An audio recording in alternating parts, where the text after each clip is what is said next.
We're actually in a series, it's entitled More Than Words. And from January to February, what we're talking about is the Bible, the Word of God.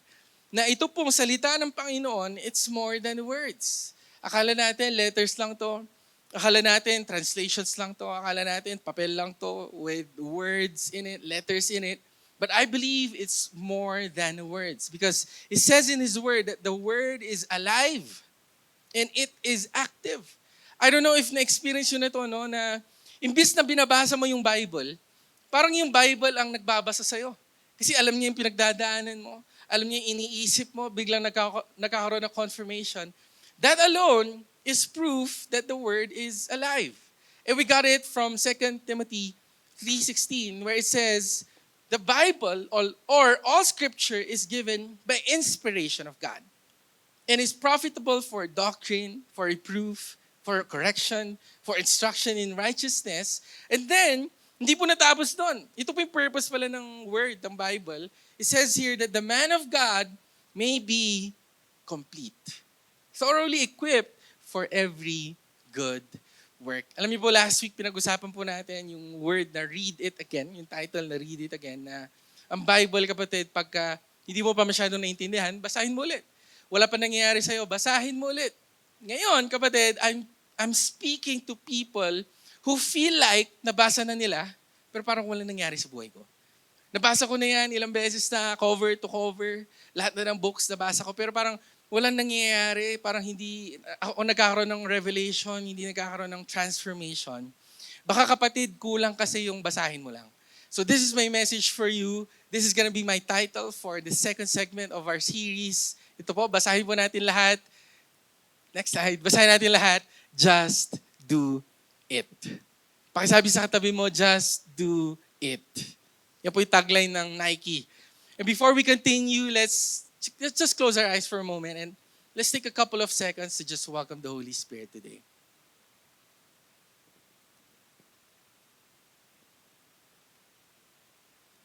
Holy Spirit, we thank you so much for this special Sunday that you've given us.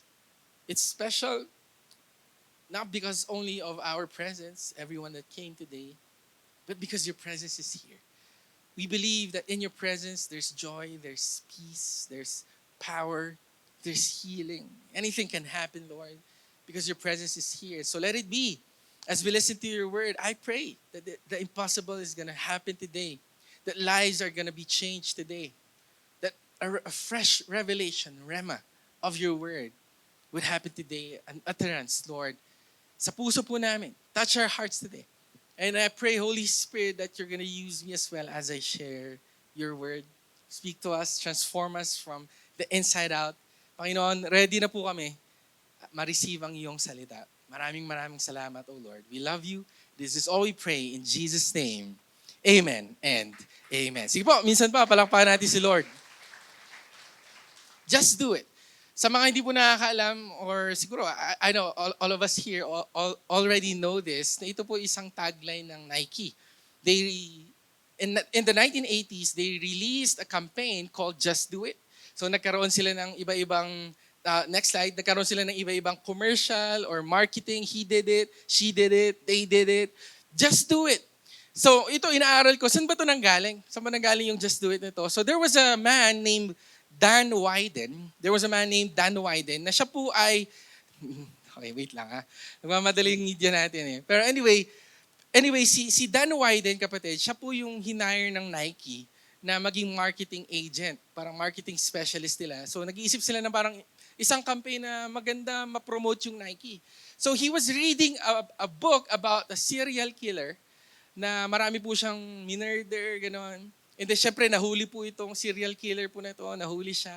Ang sentensya sa kanya was death sentence. He was already in death row. Ngayon kapatid, nung siya po ay the time na kailangan na siyang patayin, kailangan na siyang mawala dito sa mundo, you know what he said? Instead of complaining, instead of siguro defending himself, patagalin siguro yung sentensya niya, patagalin yung death sentence niya, yung death row, instead, napatagalin. Alam niyo po sinabi niya, okay, death sentence ka, ang sinabi niya lang, let's do it. Sige na nga, parang, tara na, like, G agad. Meron ba kayong kaibigan, kapatid, na parang minsan mahirap ayain?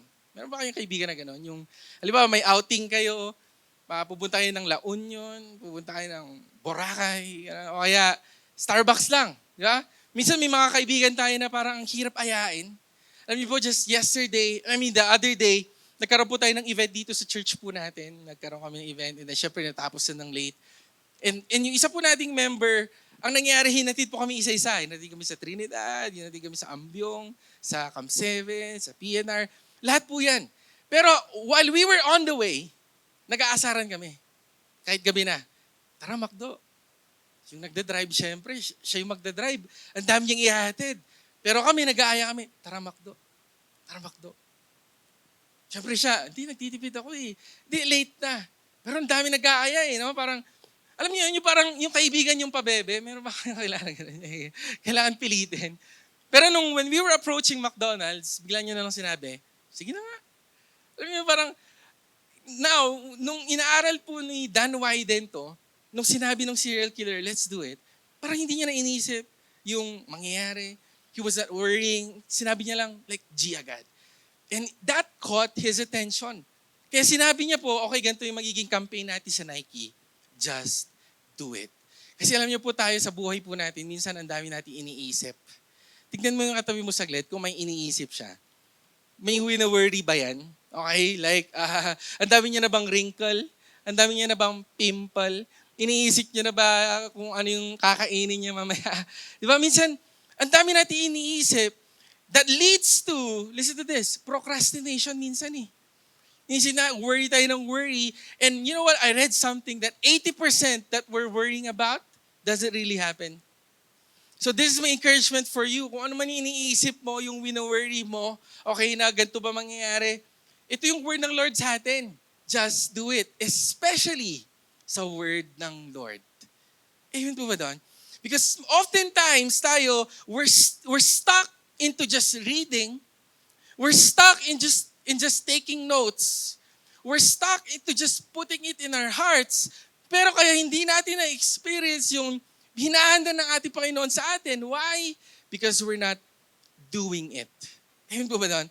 So my encouragement for everyone, if you have a word from the Lord, if you have a goal from the Lord, just do it. Pakisabi sa katabi mo, just do it. Isa pong story sa Bible, this is the story of Abraham. Si Abraham po, syempre, kilala naman po natin siya, no, na siya po ay napangalan ng father of many nations. Pero at 100 years old, wala pa po siyang anak. Like, paano ko makikita tatay kung wala akong anak? But God gave a miracle to them and panganak po si Isaac. Ngayon, as time went by, nagiging teenager na si Isaac, suddenly, si Lord nangusap ulit kay Abraham, okay, ganito, offer mo yung anak mo. Let's read it in Genesis 22, verse 2 to 3. Sabi po dito, then he said, take now your son, your only son, Isaac, whom you love. Siyempre parang like, iniisip ko to, parang like, wait lang Lord, anong gusto mong gawin dito? Kasi yung anak ko, nag-iisa na nga lang, 100 years old na ako, Lord.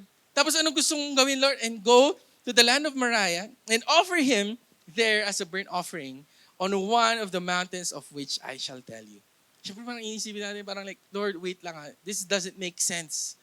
But Abraham knew that it was a word from the Lord. And this is what got me. It says in verse 3, so Abraham rose early in the morning.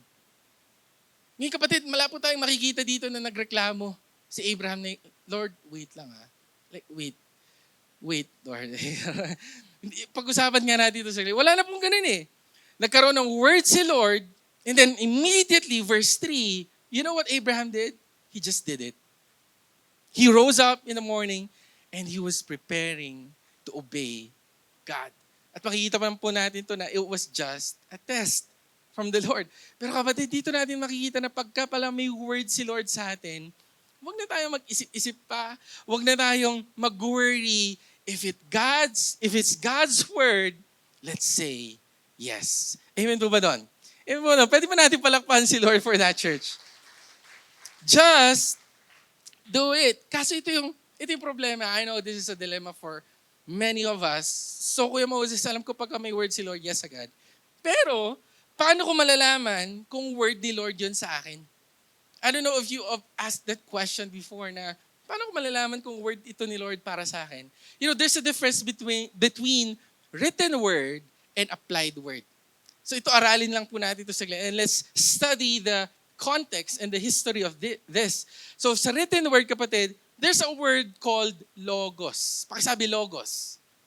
Hindi po ito yung mga logo, ha? Logo ng Nike, logo ng Agkape.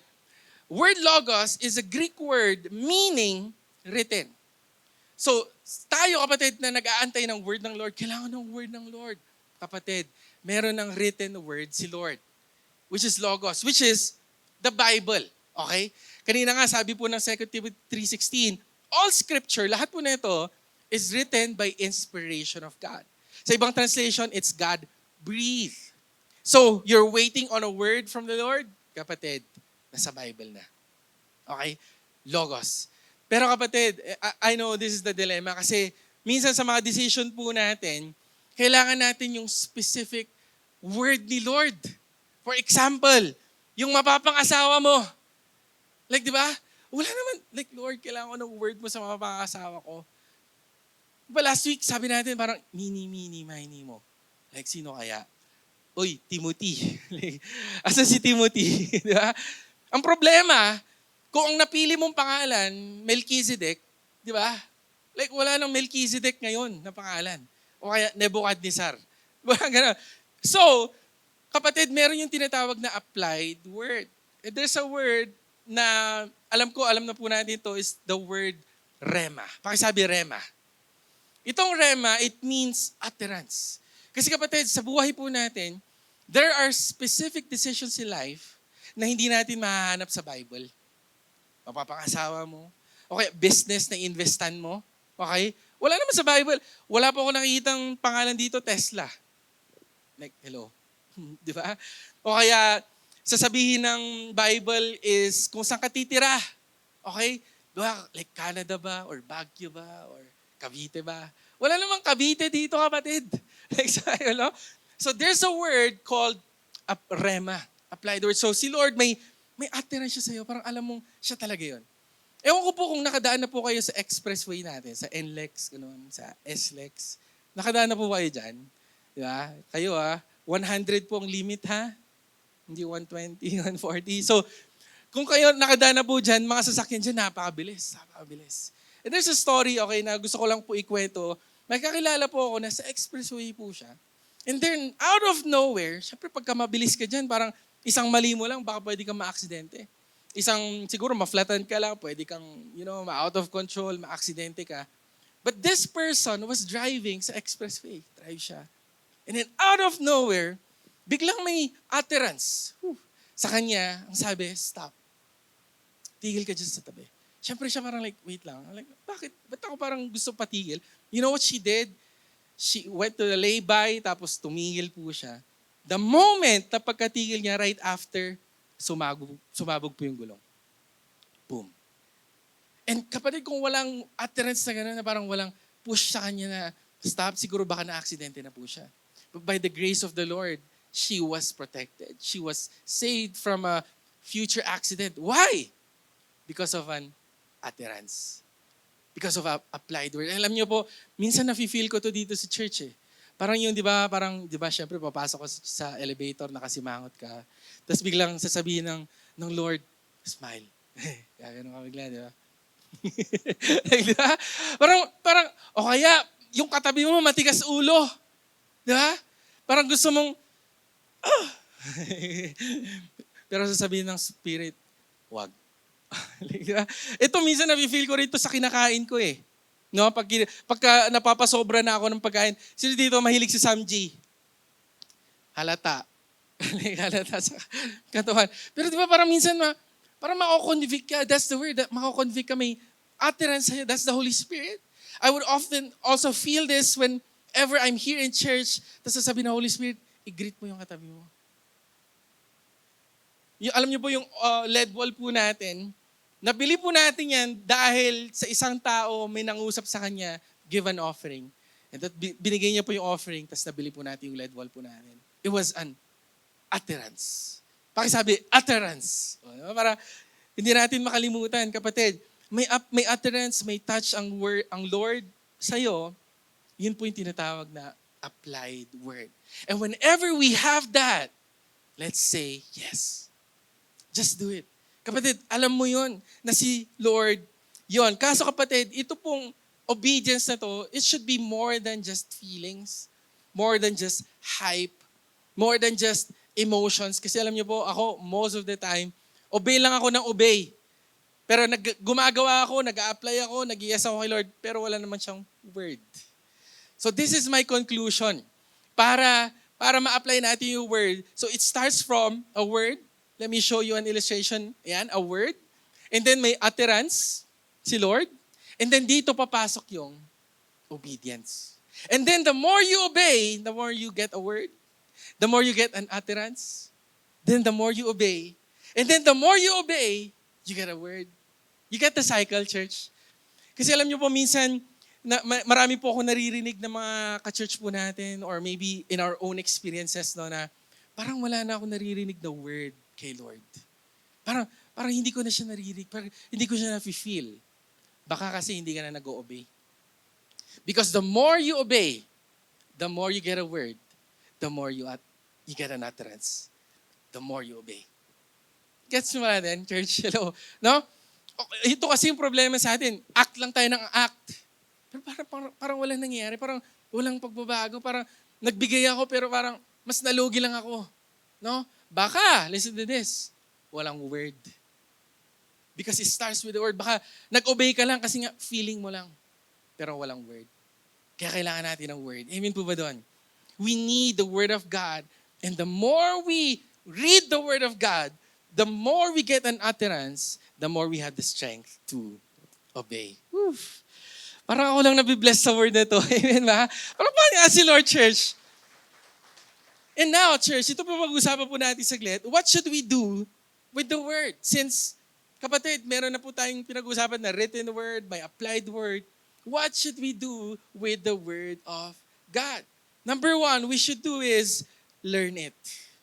Kaya nga sabi ko kanina, kapatid, kailangan binabasa mo.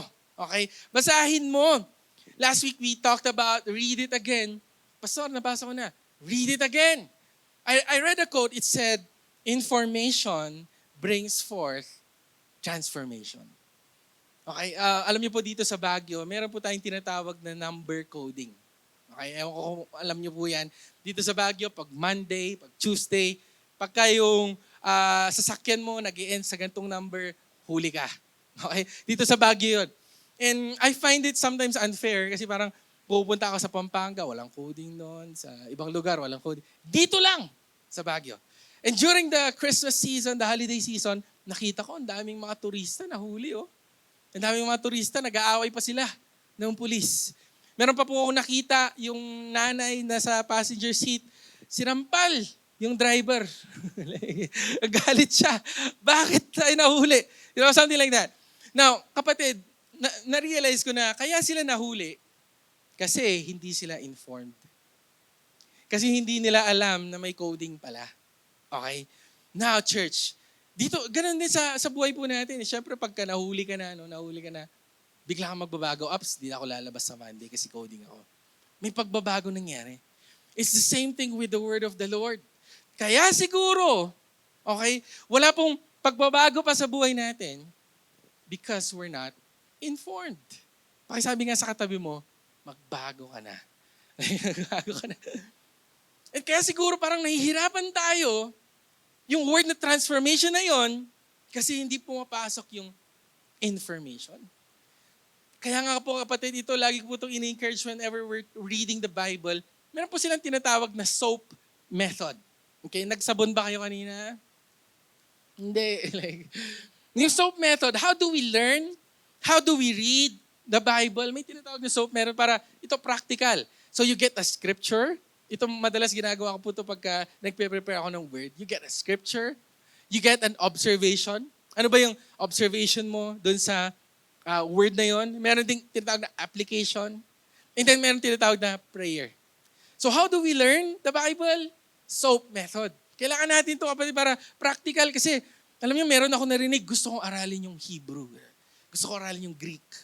Sabi ko sa kanya, Hindi mo pa nga nababasa yung Bible ng English, gusto mo na agad Greek. Diba? Kapatid, simulan natin dito. So ito, para ma-apply po natin ito saglit. Paano natin ito ma-apply? Example, halimbawa yung verse mo is Psalm 23 verse 4. Labas natin, di ba? Sabi po doon, do I walk to the valley of the shadow of death. So una, yan yung scripture mo. Pangalawa, anong observation mo? Parang ano ba nakita mo? Siyempre pag valley, parang may ilog, di ba? Mabaho, di ba? May madumi, maputi. Yun yung observation mo. And then sabi niya dito, ito madilim, di ba? Pag valley, madilim, walang araw, mainit, something like that. So, and then sabi niya po dito, for you are with me. Ngayon kapatid, yun yung observation mo. Ngayon, ano naman yung application mo? Okay. Siyempre sa buhay, may mga season tayo na madilim. May mga season tayo na mahirap. May mga season tayo na it gets messy, parang madumi, makalat. Hindi ako mag-worry. Bakit? Because the Lord is with me. Yun yung application. And then, you pray. Amen. Pakisabi sa katabi mo, maligo ka. Hindi nga. Ibig sabihin, mag-soap ka. sana inaaral natin to. Amen po ba? Let's learn the word of God. Eto na. Okay, eto na. Kung titingnan natin yung buhay ni Jesus, him at 12 years old, ano po makikita natin? He was already teaching in the synagogue. And then scholars were amazed by him. Itong mga scholars na to, parang 12 years old, paano niya alam yung word? Sila, syempre, aral na aral sila. Wala pong books pa noon, so memorize nila yung Bible. Yung panahon nila. But they saw Jesus at 12 years old was already teaching the word of God. Nung nabasa ko po to, look at this. And Jesus increased in what? Wisdom and stature. Like, imagine ko, wait lang si Jesus, like, he's the Son of God. He's fully man and he's fully God. Siyempre, nag-heal siya, he would pray. He resurrected the dead. He will heal the sick. And then, sabi niya po dito, ano yung sikreto niya? He increased in wisdom. He grew in wisdom. Could it be na inaaral niya yung word? Mineditate niya yung word? He learned the word of God. Ito lang word ko sa lahat.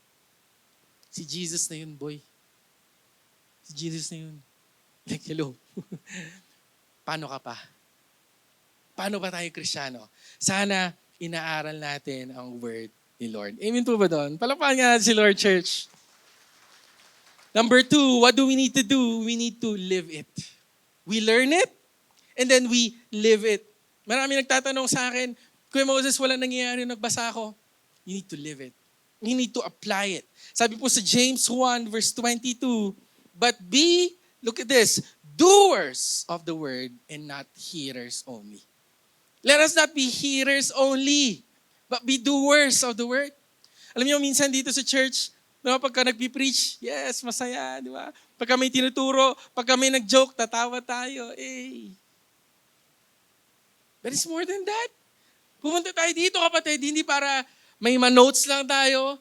Hindi tayo pumunta dito para tumawa lang, para ma-entertain. We're here to apply the Word of God. Amen po ba doon? Para pagkalabas natin dito, okay, alam ko, ang gagawin ko. May application, kapatid, na sinasabi. All that is good. Yung mga preparation, yung mga magaganda po natin PowerPoint, nagpapatawa, may entertain. All that is good, but without us applying it, nawawala yung essence. Nawawala, kapatid, yung purpose ng word para sa atin. Ewan ko, kapatid, kung natry nyo na po magpagupit sa barbershop. Natry nyo na magpagupit. Hindi nyo ako pinansin kanina, bagong gupit ako. Hindi nyo... Meron nagtanong, kung totoong may Lord, kung totoo si Jesus, kung totoong may God, bakit maraming masasamang tao? Parang isipin nga natin sa Glenn. Kung totoo si Jesus, bakit maraming masasamang tao? Ito yung sagot nung isang philosopher. Sabi niya, kung totoong may barbero, bakit maraming mahabang buhok? Like, hello. Di ba? Parang mahaba buhok mo. May barbero kaya? May barbero kaya? Bakit mahaba? Bakit maraming mahaba ang buhok? Eto pa. Kapatid, kanina tinanong ko kayo kung naligo kayo. Kung totoong may sabon, bakit may mga taong maasim ang amoy? Amuyin mo kay katabi mo saglit. Amuyin mo lang kung siya yun. Kung totoong may sabon, bakit marami maasim ang amoy? This is the answer, kapatid. Maraming mahabang buhok kasi hindi sila nagpagupit. Just because maraming mahabang buhok, ibig sabihin wala na agad barbero. Like, di ba? Ibig sabihin hindi ka lang nagpapagupit. Okay, ito ba? Yung sa sabon naman, di ba? Just because, totoo ba may sabon? Totoo. Bakit may maasim ang amoy? Kasi baka hindi ginagamit yung sabon.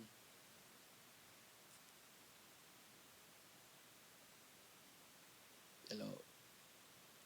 Alam ko iniisip nyo na. Ano kayong sabihin ni Pastor? Kapatid, kaya siguro maraming hindi nagbabago. Maraming sigurong masamang tao. Maraming sigurong matigas ang ulo. Maraming sigurong they're staying in sin. Hindi dahil hindi totoo si Lord. Baka kasi hindi natin ina-apply. Hindi tayo pumupunta sa Word. Hindi natin ina-accept si Lord. Hindi tayo lumalapit kay Lord. Come to me, all you are weary and heavy laden. Kaya siguro kapatid, walang transformation na nangyayari because we're not going to the Word of God.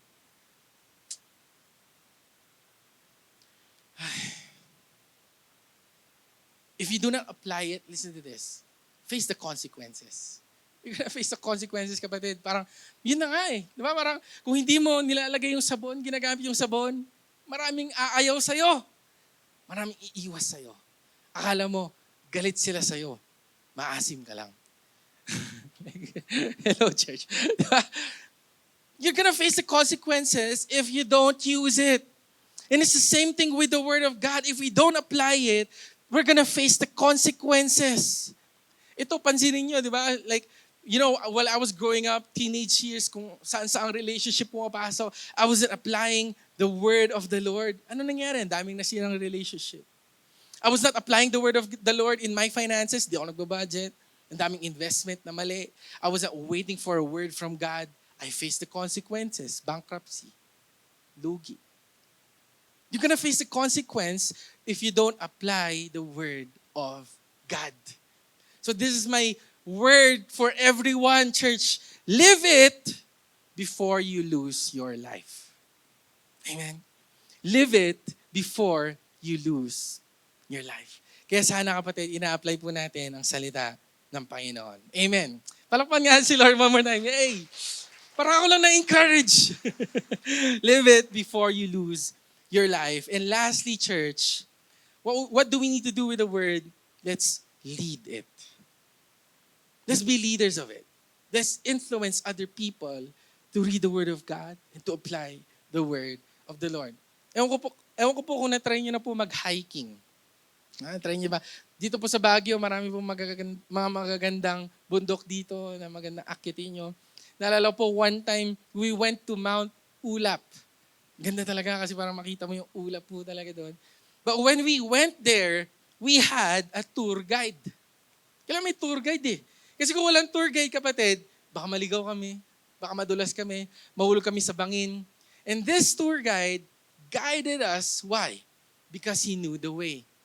Baka siguro nagkamali na rin siya sa part na to, nadulas na siya dito, hindi siya nagdala ng tubig, wala siyang dalang stick, tung pababa na siya. And then, kaya kapatid, na overcome namin tong bundok na to, na kahit napakataas, hindi naman ako mahilig mag-hike. Okay? Pero na-overcome namin to because there was a tour guide that knows the way. Kaya kapatid, alam nyo, siguro pina-experience din natin sa atin lahat ng Lord yung mga pagkakamali natin. Pina-experience siguro ng Lord lahat ng pain natin. Para ano? Para wag mo nang ulitin. Pakisabi nga sa katabi mo, wag kang marupok. Wag kang marupok. Sinaktan ka na nga, binalikan mo pa. Nadulas ka na nga dyan, dumaan ka pa ulit. Like, di ba? And in order for us to be a guide, Kaya siguro, pina-experience to ng Lord sa atin para ipasa natin sa iba na, okay, wag ka nang dadaan dyan, dito ka na lang. You know, if we're gonna look at the life of Paul, right? Si Paul, he's the writer of the 2/3 of the New Testament. Dahil niya sinulat yung Romans, di ba? Yung Philippians, lahat po yan. Sinulat po ni Paul yan. And there was a word in 1 Timothy, ito po yung isang parang last words niya sa disciple po niya. Sabi niya po dito, this is a faithful saying and worthy of all acceptance that Christ Jesus came into the world to save sinners. Ano po sabi niya doon? Of whom I am a chief. Sabi po sa ibang translation, I'm the chief sinner. So kung may makasalanan, ako yung pinakamakasalanan. Sabi ni Paul. Okay, ngayon, kapatid, sabi po niya dito, however, for this reason, I obtained mercy. Ako yung pinakamakasalanan, pero pinatawad ako ng Lord. Ang ganda ng verse na binabasa po natin madalas, no? His mercies are new every Hello. Morning! Sabi ng isa, bakit wala akong nare-receive na morning? Baka late ka na kasi nagigising. Kayo ng mercy. Hindi ako nare-receive ng mercy. Baka late ka nagising. Pero His mercies, I obtained mercy. Ano po sabi niya doon? That in me first, Jesus Christ might show all long suffering as a pattern to those who are going to believe on Him for everlasting life. Ngayon, iniisip ko, sinner, chief sinner si Paul. Tapos siya yung gagamitin ng Lord. Tapos siya yung mag-guide. Siya yung magli-lead ng church. Siya yung magko-correct sa church. Baka kasi kapatid, hinayaan ng Lord na mangyari sa kanya para magkaroon ng guide. Okay, ito, mali ito. Ginawa ko ito noon, mali ito. Gawin natin yung tama. And for all of us here, church, we were all called to lead the Word of God. Pakisabi sa katabi mo, tour guide ka pala. Tour guide ka pala.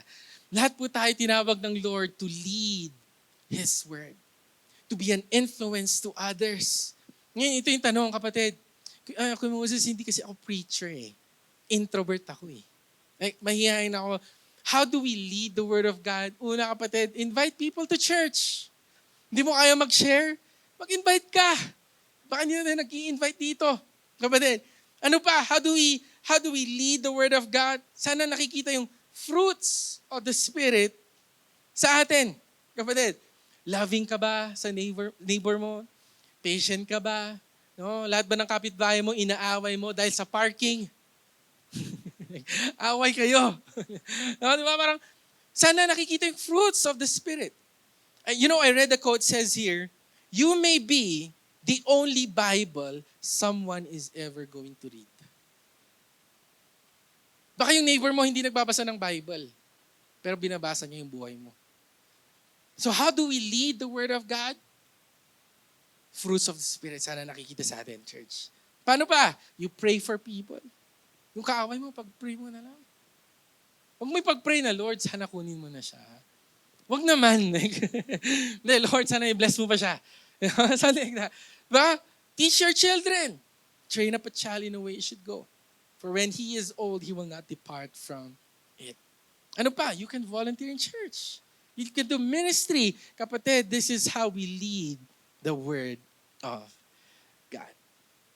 So what do we need to do with His Word? Learn it, live it, and lead it. Palakpakan po natin si Lord. Now, as I end my message today, I want to show you a picture. Because last December, kami po, magkakaibigan at employee po ng Agape. I want to show you a picture. This is one of our friends here in church, si Brother Joshua. Makikita po natin siya. Gusto ko lang po pakita, i-highlight po yung buhay niya. And because, the past years,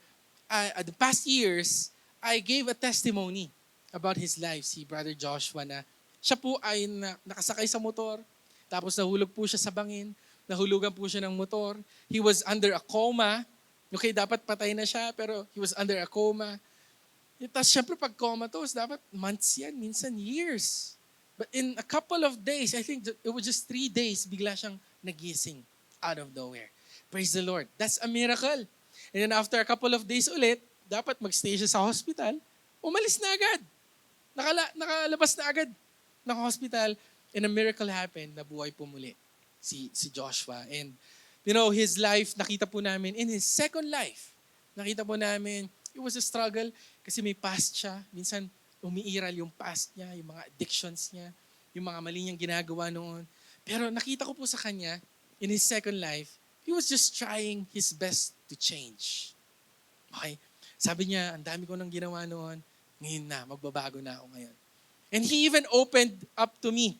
Okay, nag-open pa siya sa akin about his addiction. Pastor, may addiction ako, gusto ko na magbago, gusto ko na maalis to.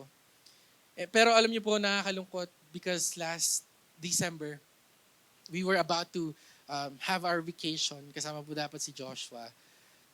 We received the news na siya po ay na-aksidente uli. Bike accident naman po. And it took his life because of this accident. Took his life last December 26, bago sana kami magbakasyon. Took his life. Now, why am I trying to tell this story? It's because, church, tayo kasi minsan ganito Like, inaantay natin, madapa muna tayo Minsan inaantay natin, may masira munang relationship Minsan inaantay natin, masira muna yung health natin. Minsan inaantay natin na may mangyaring hindi maganda. Bago magbago. Bago magising. I always remember, the prodigal son. Ano pong ginawa ng prodigal son? He took his inheritance. Kinuha niya na po lahat ng kayamanan niya. Kinuha niya na lahat ng ari-arian niya sa tatay po niya. You know what he did? He spent it out. He lived a prodigal life. Ginastos niya lahat. Sinayang niya.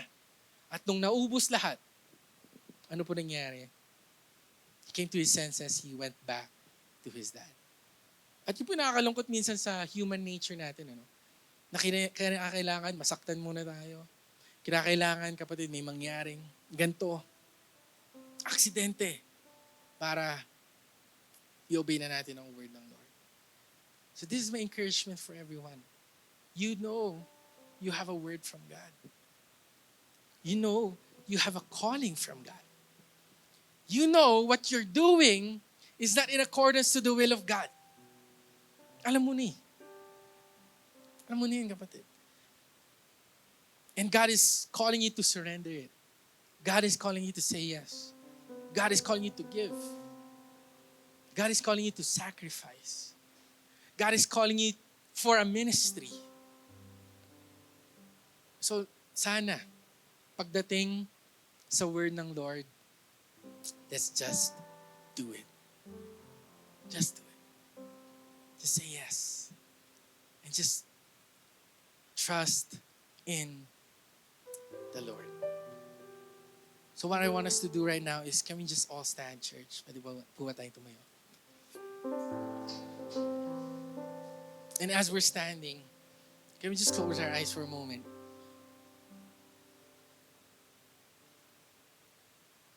And can we just take this time to do our reflection? May we be sensitive sa word ng Lord ngayong umaga. Can we ask God, Lord, what is it that you want me to do? Lord, ano ba yon, yung word na yon? Whether it be in your relationships, whether it be in your family, or maybe in your finances. Maybe God is calling you to take that leap of faith to obey Him in giving your tithes, or maybe giving an offering. Or maybe today, God has a word for you to forgive. Forgive someone that hurt you. To forgive someone that used you. Maybe you came here today, I don't know. Maybe God is calling you to do ministry, to be a pastor. God is calling you to be a leader, to join the worship team, join the ministry. Just do it. Just do it. What I want us to do today is to pray to the Lord and say, Lord, give me the strength to do it. Come on, in your own words, Lord, bigyan mo ng lakas. Lord, I want to say yes. I don't want to face the consequences of saying no. wasting time in saying no. I just want to say yes. I want to live it. I want to apply it in my life.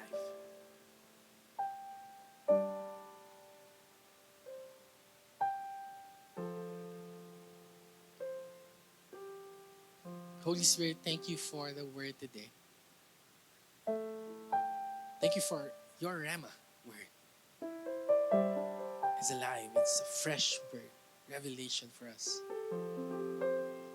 God, I just pray that this word is going to be planted in our hearts, that it would bear fruit. Fruit of the Holy Spirit, which is love, joy, peace, patience, kindness, goodness, gentleness, faithfulness, and self-control.